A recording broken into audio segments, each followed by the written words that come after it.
Alkisah. Suatu hari ada seseorang yang terjebak bencana banjir. Ia berada di rumahnya dan terus berdoa pada Allah agar banjirnya segera surut dan berhenti. Berkali-kali ia berdoa dan tak menggubris kondisi air yang terus naik. Ia tak sedikit ragu dan sangat yakin bahwa Allah akan menolongnya. Sesaat setelah itu, ada seorang pemuda dengan sebuah perahu kecil lewat di depan rumahnya. Sang penumpang memanggilnya untuk segera naik sebelum air menenggelamkan semuanya. Namun, orang itu tidak mau. Ia masih tetap bertahan di dalam rumahnya dengan terus berdoa. Ya Allah, Engkau adalah yang paling kuasa atas segala sesuatu. Maka selamatkan aku ya Allah, hentikan banjir ini, sungguh Engkau Maha Penolong ya Allah, begitulah doanya.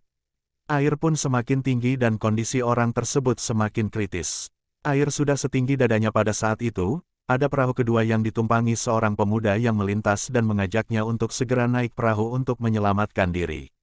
Namun lagi-lagi, ia tetap menolaknya. Ia masih meyakini jika Allah akan menghentikan banjir seketika dan menyelamatkan dirinya lantaran doanya. Sampai pemuda ketiga dengan perahunya lewat dan menghampiri serta menawarkan bantuan, ia pun tetap tak peduli. Sampai akhirnya, banjir menenggelamkan orang tersebut dan akhirnya orang tersebut meninggal. Setelah di akhirat, ia pun protes kepada Allah Subhanahu wa Ta'ala tentang kejadian tersebut.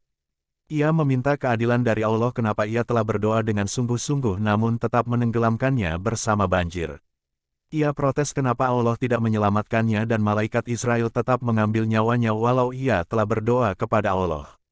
Mendengar hal ini, malaikat pun berkata pada orang tersebut, "Bukankah Allah sudah menolongmu? Allah Subhanahu wa Ta'ala telah mengabulkan doa dan menolongnya. Namun, ia sendiri yang menolak dan tidak mau ditolong oleh Allah. Allah sudah mendatangkan 3 pemuda yang membawa perahu untuk menolongmu. Namun, kamu tidak menyadarinya. Jangan mengira bantuan itu dalam bentuk langsung dari Allah. Allah menolong manusia bisa melalui orang lain. Ia memberi pertolongan melalui cara dan jalan lain," kata malaikat kepadanya. Semua makhluk yang ada di dunia ini bergerak sesuai dengan kehendak Allah Subhanahu wa Ta'ala. Termasuk Allah menghendaki 3 perahu melintasi rumahnya, dan menawarkan bantuan saat banjir melanda. Ikhtiar perbuatan ini mengingatkan bahwa ikhtiar setiap individu itu penting dalam menyelamatkan diri dari setiap musibah, masalah, termasuk di saat kita mendapatkan kesulitan, baik kesulitan ekonomi dan lainnya, bukan hanya ikhtiar keyakinan, namun juga harus ada ikhtiar perbuatan atau tindakan. Setiap individu harus mampu memanfaatkan peluang yang datang dari siapapun itu, guna mengatasi dalam upaya melewati masa sulit yang dialami.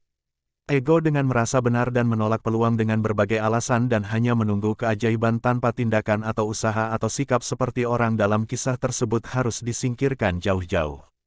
Saat ini, musim pasca pandemi di mana banyak orang mengalami kesusahan dan kesulitan bisa jadi pertolongan Allah Subhanahu wa Ta'ala datang melalui orang di sekitar Anda yang menawarkan peluang agar bisa bangkit dari masa sulit, bangkit ekonomi, dan penyelesaian masalah kehidupan lainnya. Allah menolong hambanya bisa dari makhluk-makhluknya yang lain. Siapa yang berterima kasih pada Allah, maka ia berterima kasih kepada manusia, yang hendak membantunya. Banyak dijumpai masyarakat yang menolak bahkan sudah anti dengan peluang yang ditawarkan, tidak berpikir positif dan mencobanya. Seseorang yang sakit, walaupun ia sangat yakin Allah akan menolong dan menyembuhkan. Dan sejatinya memang Allah lah yang Maha Penyembuh, akan tetapi tetap butuh ikhtiar dengan pergi ke dokter atau meminum obat agar sakitnya segera sembuh.